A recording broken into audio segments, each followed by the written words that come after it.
The New York Rangers have several promising prospects who have yet to debut in the NHL. Today, we tell you which three could make an impact in the NHL this season.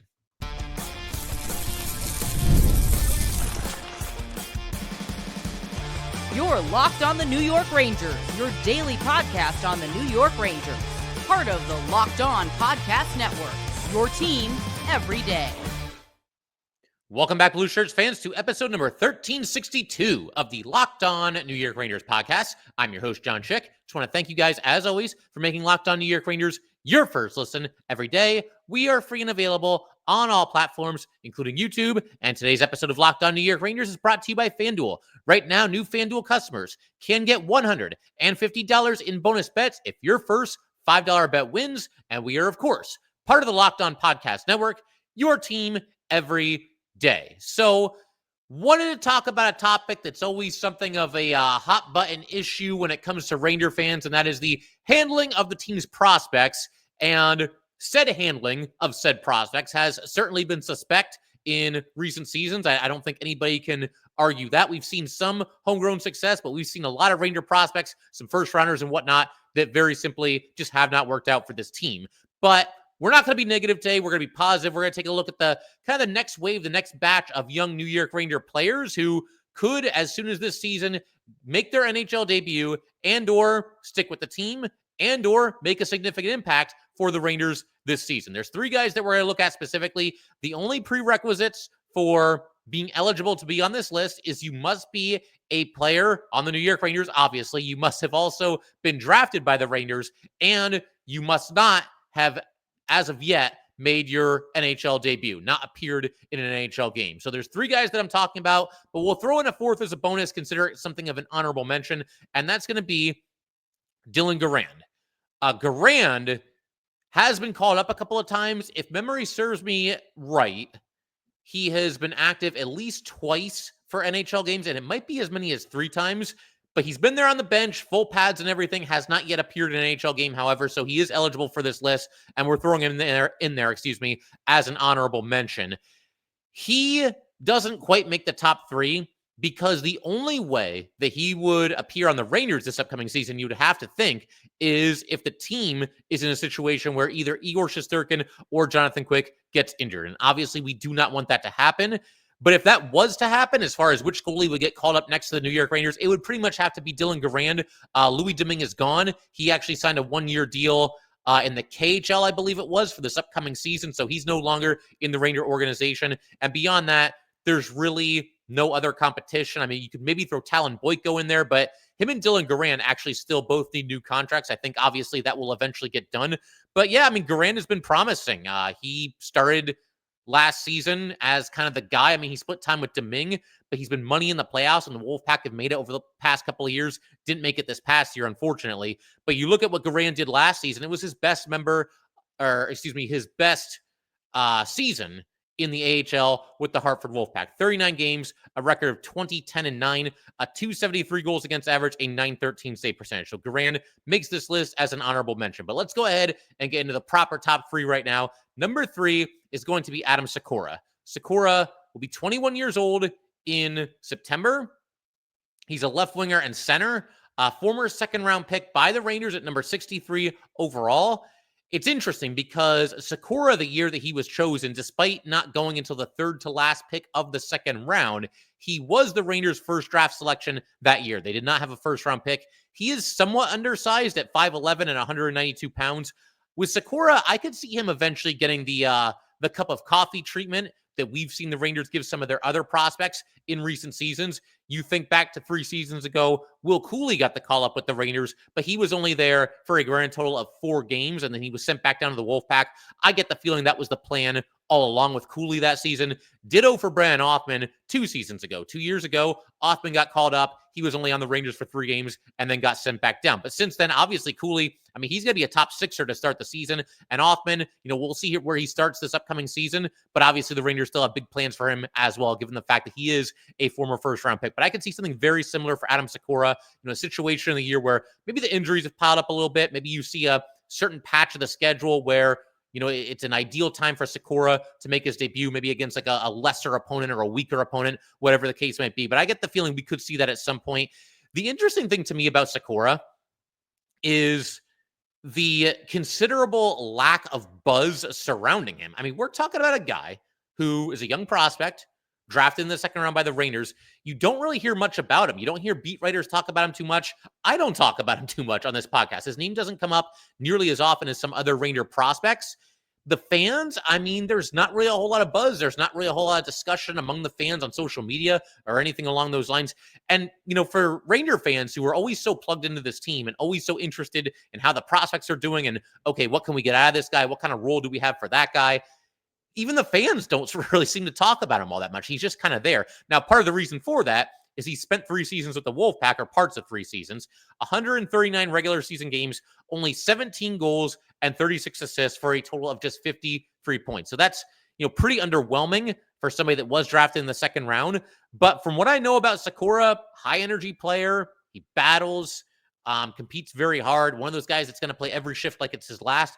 And as I describe that kind of a player, and when you think back to what we saw from the Rangers this past season, it sounds like the Rangers could use more players of Adam Sakura's ilk. Now, if you can't produce, then you can be as competitive as you want. You're not going to, make it big in the NHL. But I'm just kind of surprised how little we hear about him. Even with that being the case, though, I could see him getting called up to the Rangers for a short stint this upcoming season. We'll see how it goes. Number 2 on our list is going to be Noah Laba. Just turned 22 years old, like 3 days ago. He's a center. And I will say this about Laba, and this is also going to apply for the player that we put at number 1 on this list. His chances of debuting with the Rangers this season, seeing any kind of considerable run, making an impact at the NHL level, a lot of it hinges on what the Rangers do with Mika Zibanejad. And I'm not talking about trading him because I think that ship has sailed. Mika's made it pretty clear that he has no interest in waiving his full no-move clause, and that is obviously his right. But it depends on where Mika Zibanejad lines up. Because if he is on right wing with JT Miller centering, whatever line that might be, that does sort of open the door a little bit for an extra center to join the Rangers. Because when you look at third line center under those circumstances, it's either Brodzinski or Parsonen. And nothing against either one of those players, but I think the Rangers at a certain point might look for one of their own homegrown guys to take the reins in that spot. I mean, I'm a big Brodzinski fan, and Parsonen was fine when he was here as well. But it does kind of open the door for a young center prospect if Mika is not playing center this upcoming season. But as for Laba, former 4th-round center, drafted by the Rangers at number 111 overall in 2022, 6'2", 192 pounds. And it's interesting with Laba as well because he was taken in the 4th round, like we just said. This is the same year that Adam Sakura went in the 2nd round. It's also the same year that Bryce McConnell-Barker went in the 3rd round. But I think Laba, even though he went after both of those players, he seems to have more buzz and more Ranger fans excited than either of the 2 guys that I just mentioned. So that's kind of interesting in its own right. We don't want to get too far ahead of ourselves here when it comes to Laba. I mean, he is barely just making an impact in the AHL. He only played 11 games with the Wolfpack last season. He did have 3 goals and 2 assists. And he also played his 3rd and final season at Colorado College this past year. 100 total games with Colorado College in the regular season, 41 goals, 44 assists, a total of 85 points. Now, it's not as easy to produce at that clip, the higher level of hockey that you're playing at. But even with that being the case, this is obviously somebody that has, a scoring touch and somebody that I think at some point could be an option for the Rangers this upcoming season. He's got good size, good physicality. Clearly, he's got the scoring touch as well. And there's also that little bit of a void in the Ranger lineup as far as 3rd-line center is concerned. Now, if Brodzinski or Parsonen, if they take the reins and they run with it this upcoming season, then more power to them. Or if they don't put Mika with JT Miller, then you've got a top 3 center situation in any order of JT Miller, Vincent Trocheck, and Mika Zibanejad. Then that would probably limit the chances that Laba has to debut. But even with that being the case, he's somebody that certainly I think everybody should keep an eye on this upcoming season. A little bit of a dark horse as far as Ranger prospects are concerned. So we got one more here. This is somebody that I think is kind of climbed the list of a lot of Ranger fans, myself included, somebody that's really turned some heads this past season, and that would be Dylan Robrick, another giant from the 6th round. First, we had Adam Edstrom getting called up. Then it was Matt Rempe. And at some point, maybe we also get Dylan Robrick. Robrick, when number 178 overall, when the Rangers drafted him, he can play center as well as left wing. So there's some versatility there as well. He just turned 21, so he is still very young. And again, it's the same thing we said for Laba. Any Rangers center that's a prospect right now, their chances of debuting this upcoming season increase if Mika moves to the right wing with JT Miller. So we'll see what happens there. But as for Robrick, 6'7", 205 pounds. For reference, he is the same height as Adam Edstrom, but he's about 35 pounds lighter. So I guess a little bit lankier than Edstrom.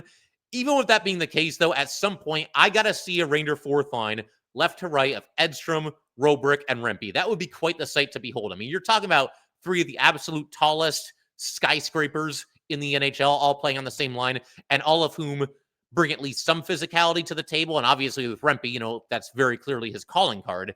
But that would just be very, very fun to see. I think fans would have a fun time seeing the three of them all playing together. As far as Robrick goes, though, if we don't count 2 years ago, him playing in one playoff game with the Hartford Wolfpack, then that would mean that this past season was his first as a pro. He ends up with 20 goals, 14 assists for a total of 34 points in 72 games. He was also a +2 this past year for Hartford, which for all intents and purposes was his first year of pro hockey. Now, those are not sparkling numbers, but when you're talking about somebody that was a 6th rounder and puts up those kinds of numbers, has a 20-goal season in his first year as a pro, that's fairly impressive. And I didn't have that on my bingo card. When we did similar episodes as this one last offseason, I mean, I might have mentioned Dylan Robrick every once in a while. And, intriguing, tall, 6th rounder. Probably mentioned Rempe and Edstrom back then as well, as far as this Ranger trend where they draft big guys, late in drafts. But I didn't really have any massive expectations for him. And he ends up with a 20-goal season with the Hartford Wolfpack. He's also said to be an excellent skater and a very good passer as well. So that's obviously positive. And physical player. The Rangers really might have something here. This is somebody that I think sooner or later will make his NHL debut. Now, will it happen this upcoming season? That remains to be seen. It depends on a lot of things. How are other people performing? How healthy or not healthy are the Rangers? Do they need a spark at some kind? Do they need a little bit more physicality? That might be when you see the Rangers call up somebody like Dylan Robrick. But I would love to see him, even if it's just a cup of coffee treatment and he's only up for like 2 or 3 games, whatever it might be. I would love to see what the Rangers have with him. And I got to see him at one time or another centering a line that has both Rempe and Edstrom. I just think that would be a lot of fun. And we have that Rangers-Flyers 2-game rookie series coming up. That will be happening on September 12th and 13th. Hopefully we get a stream of that. Would definitely be curious to check it out. But he's one of the players that I'm going to be watching probably as closely as just about anybody in that 2-game set. So we'll see what happens there.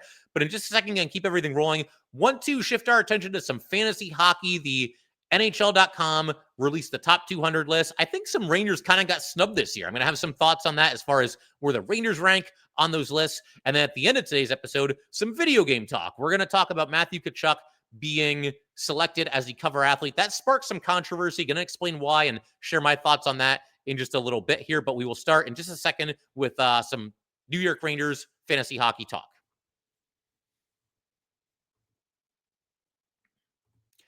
All right, we just want to thank everybody, as always, for making Locked On New York Rangers your first listen every day. And we also want to let you know that today's episode of Locked On New York Rangers is brought to you by FanDuel. Summer sports are in full swing, and whether you're all about baseball under the lights, golf on the green, or high-stakes soccer action, FanDuel is the best way to make every game more exciting. You're already following the action. Why not make it a little more thrilling? With FanDuel, you can get in on the game while your friends are getting sunburned at the beach. You can always use FanDuel to bet on your favorite matchups, and the app keeps it fresh with new daily promotions and fun ways to bet. It's easy to use, fast to pay out, and makes even regular season games feel like must-watch events. Whether you're playing a same-game parlay or you're watching a bet right into the 9th inning, FanDuel will make it feel like you are part of the action. New to FanDuel, new customers can bet just $5 and get $150 in bonus bets if your first bet wins. Open the FanDuel app today or visit FanDuel.com to get started. All right, let's go ahead and keep everything rolling here on Locked On New York Rangers with a little bit of fantasy hockey talk. We do our fun-filled 20-team fantasy hockey league. It's myself and it's 19 viewers, listeners of this show, whatever it might be. And we just talk Ranger hockey. We play fantasy hockey. We have a good time. And it's also a good time for me to remind everybody, and I've heard back from some of you already, but it's a good time to remind everybody that if you played last year, you want to play again this year, then certainly send me an email to reclaim your spot. And if you didn't play last year, definitely email me sooner rather than later to save your spot in line in the event that we have players that do not return from last season. But as far as fantasy hockey in general. And believe me, I'm not going to be that guy that comes on here and never shuts up about my fantasy team. I've never done that in the past. I'll never do that in the future. But I did happen to notice that NHL.com released its top 200 list as far as players to draft in your fantasy league this upcoming season. So what I want to do right now is kind of go through the list with you guys. And for those of you on YouTube, I'm going to go ahead and share the top 200 list. It's on the screen right now. And have some thoughts on this for sure. First of all, right off the bat, the first thing that you'll notice is Nathan MacKinnon is number 1 over Connor McDavid at number 2. I already think that they probably got that wrong, but I think it's also important for us to understand how they did these rankings. They basically use the same format that we use in our Locked On New York Rangers fantasy league, and that would be the categories that are goals, assists, power play points, shots on goal, hits, and block shots. That's for skaters. And then for goalies, you've got wins, goals against average, save percentage, and shutout. So that'll give you an idea of what you're looking for here. They went with McKinnon over Draisaitl, they went with McKinnon over McDavid and over Draisaitl. Draisaitl's number 3. Would not have done that, but I mean, you can't really go wrong with McKinnon or McDavid. I think we can all agree on that. Rounding out the rest of the top 10, like I said, Draisaitl at number 3, Kucherov 4, Makar 5, Kaprizov 6, Brady Tkachuk 7, Pastrnak 8, Austin Matthews 9, Mikko Rantanen number 10. No real issues there. I mean, Rantanen feels a little bit high, but by that same token, I mean, he pretty much went on a rampage with the Stars at the end of the year, so can't really go too crazy about that. But what will catch your attention, and for those of you on YouTube that are already seeing it, you probably know where I'm going with this.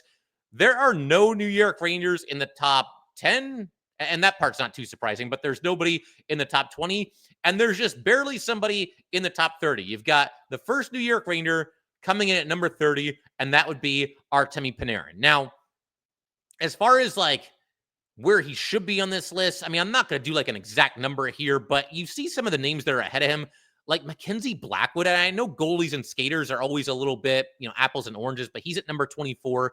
Panarin's at 30. Nick Suzuki's at 27. I can't put him ahead of Artemi Panarin. I mean, Mark Scheifele at 23, that seems a little high. I don't think I'd have him in front of Artemi Panarin either.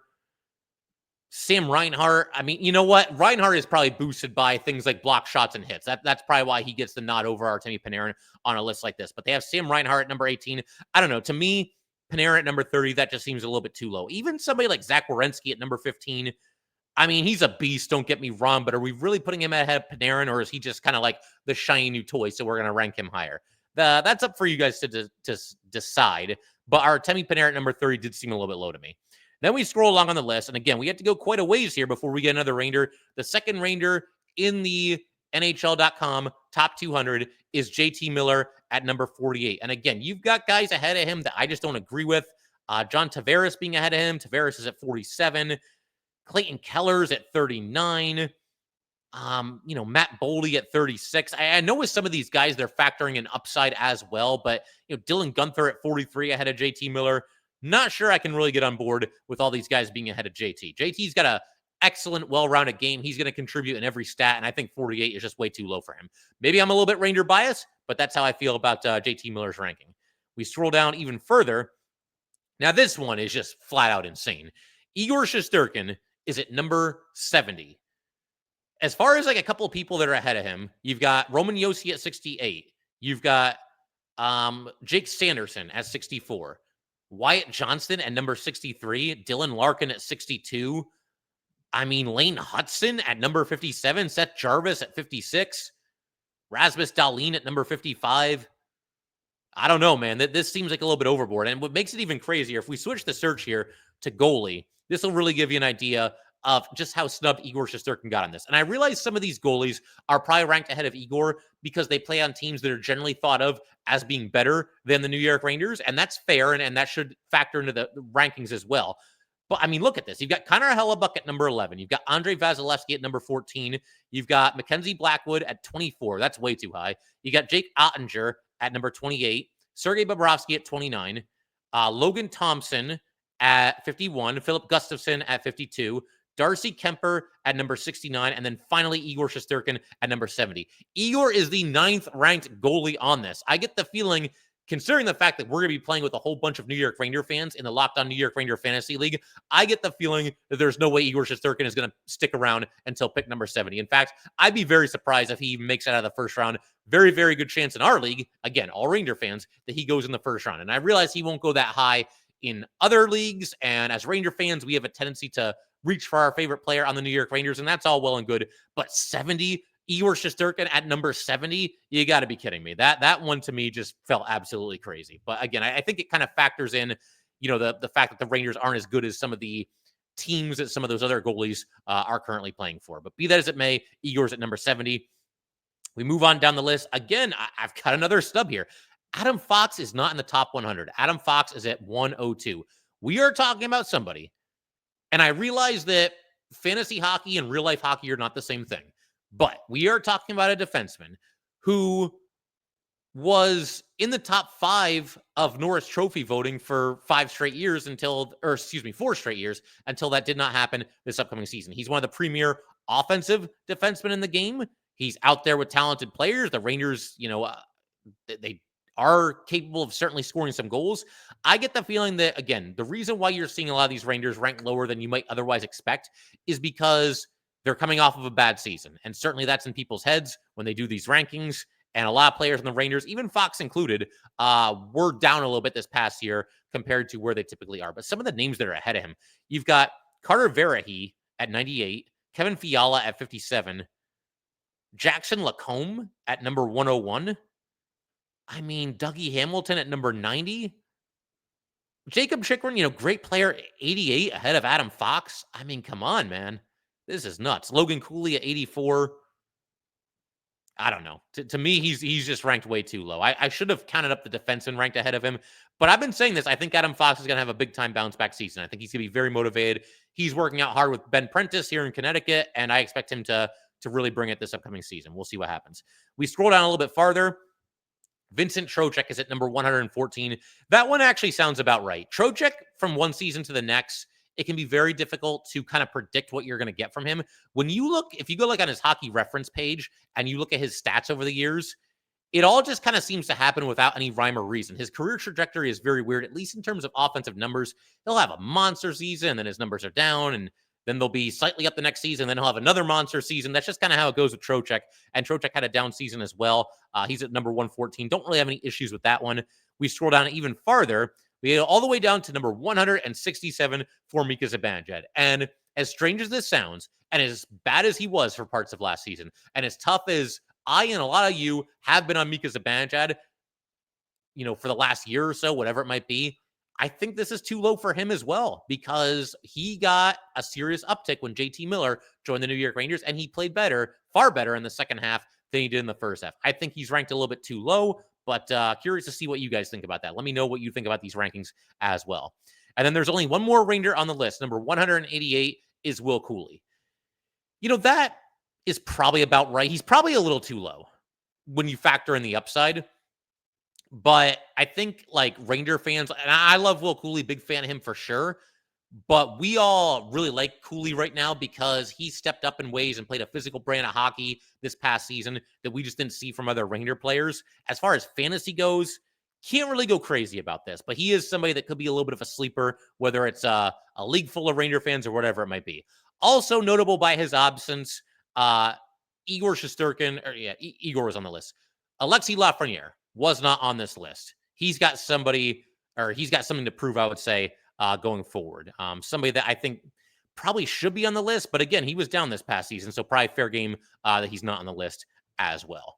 But we'll call it there as far as fantasy hockey talk is concerned. In just a second, going to shift our attention from fantasy hockey to video game hockey. We have some controversy surrounding the cover athlete this year. Going to get into that and explain why there's controversy and what I make of the whole thing, and if there was a better choice available to be the cover athlete of NHL 26.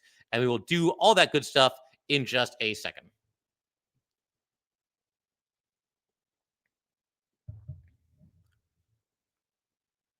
All right, let's go ahead and close out today's episode of Locked On New York Rangers with something pretty rare. We don't do this very often, but we do typically spend at least part of an episode on it every offseason. The highly anticipated release of the new NHL video game, NHL 26. And more specifically, the controversy surrounding the cover athlete. The NHL has chosen to go with Matthew Tkachuk. I'm going to explain why I think that's actually a good choice. I will do that in just a minute. But I did want to acknowledge those of you who felt like the cover should have gone to somebody else. I saw some buzz for Alex Ovechkin on social media and whatnot.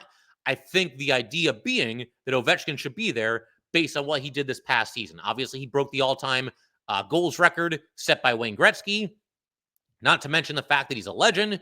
He's a Stanley Cup champion, all these different all-star teams that he's made, one of the most feared players in the league for basically about 2 decades at this point, one of the biggest names in hockey. And also, this could be his final season in the NHL coming up. That's entirely possible. And he's going to turn 40 before this season begins. But that last reason, the fact that it is possibly his last year, and the fact that he's going to be 40, that's exactly why he should not be the cover athlete. And what I mean by that is he's an older player. He's one of the only NHL players that mainstream sports fans know about. Like, if you don't watch hockey, you at least know who Alex Ovechkin is, and that's all well and good. And you could actually use that as a reason to put him on the cover. But by that same token, you can't just market around Ovechkin and Crosby from now until the end of time. They can't play forever. They're both still great players. They're both in the top 25 fantasy players in that segment I did just before this. But it can't be them forever. You got to eventually turn the page, start marketing some of the younger players, some of the newer faces, and make some other players into household names and make them recognizable faces as well. So I have no issue with them not going with Alex Ovechkin. Another name, and this one I would have definitely signed up for sure. I certainly understand where people are coming from on this. But another name that I saw floated out there was Johnny Gaudreau, the late Johnny Gaudreau. You can make a very strong case for Johnny. Obviously, left us way too soon through absolutely no fault of his own. You've got somebody driving a car when they shouldn't have been driving a car. It's basically just, that's essentially the long and short of it. And it would have been a really nice, I think, tribute to Johnny Gaudreau had the NHL chosen to put him on the cover. Now, obviously, I think to do that, you would certainly want to get the permission and the blessing from all of the Gaudreau family. Hey, we'd like to do this. Is this okay? And if they give you the thumbs up, then obviously I think, you could certainly do that. I would love to have seen it. Maybe at some point they'll do like an alternate cover. They do some of those every year as well. I think it would have been really cool. And I'm certainly not going to argue against it. Johnny Gaudreau, I think, would have been a great choice for cover athlete this year. But as far as Matthew Tkachuk getting it and the reasons behind it, to begin with, what I just mentioned, you need new stars. You need new young faces around whom you can build the NHL, around whom you can get people interested in the NHL. And Tkachuk is that guy. It helps for sure that he's enjoyed a ton of team success in recent years. Obviously, we know the Panthers have been to the Stanley Cup final for 3 straight years, and they've won each of the last 2. And he's obviously had a big hand in that. He's been right in the spotlight and all the playoff runs and whatnot. But I've also been saying, even before that happened, even before certainly this most recent Stanley Cup, and even back before the 4 Nations, I've been saying off and on here, the NHL needs to market the heck out of the Tkachuk brothers. Because they're both young, they're both talented, they're both very physical, they're in your face, they've got their father, Keith Tkachuk used to play in the NHL, there's that family dynamic that helps as well, and they both play a very physical brand of hockey. I think, to me, big personalities as well, these are guys that you have to market if you're the NHL. So there's that to consider as well. Look, some people love the Tkachuk brothers, some people can't stand the Tkachuk brothers. I get that, but that's just it right there.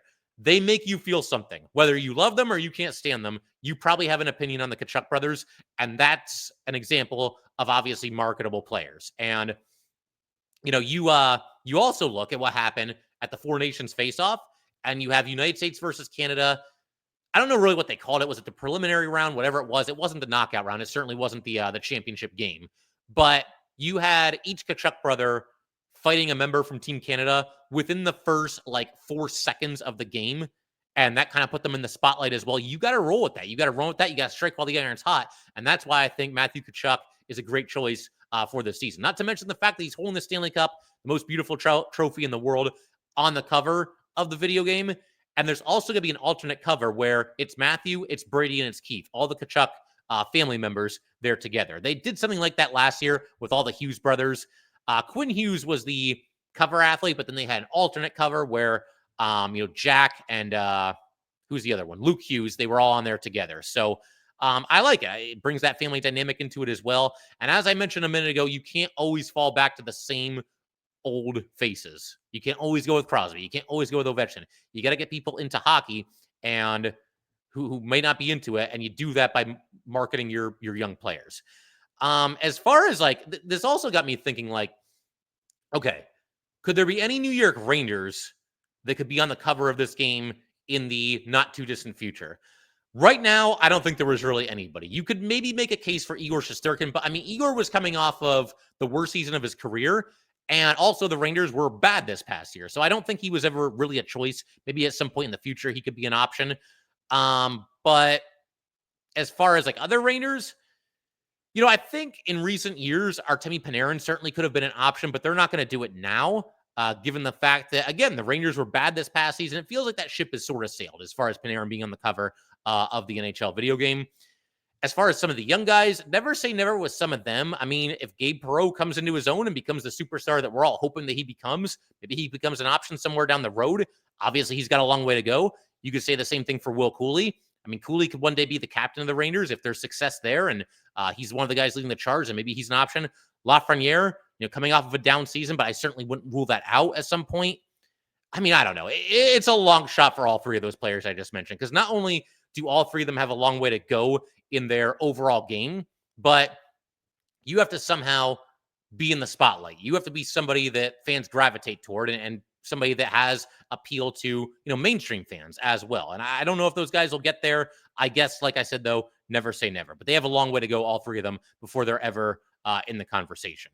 As far as like the game itself, I mean, I'm a casual gamer at best these days. Just, don't play as much as I used to.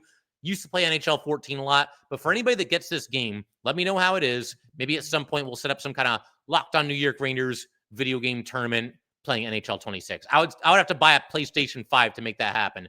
But if there's enough interest and enough people want to do it, we can maybe figure out a way to make that work. We will see. But yeah, I mean, it should be interesting. You guys let me know how the game is, though. I'm not going to buy it the second it comes out. I understand the release date is September 12th, but you guys let me know how it is, how it plays, if it's as good as some of the old games and all that good stuff. But we can call it there for today. If you guys would like to get in touch with this podcast, please send an email to lockedonnyrangers@gmail.com. Once again, that is lockedonnyrangers@gmail.com. Definitely give us a follow on Twitter as well, @JChik17. Once again, that is @JCHIK17. And definitely subscribe to Locked On New York Rangers YouTube channel. Thanks again, guys. I will see you next time.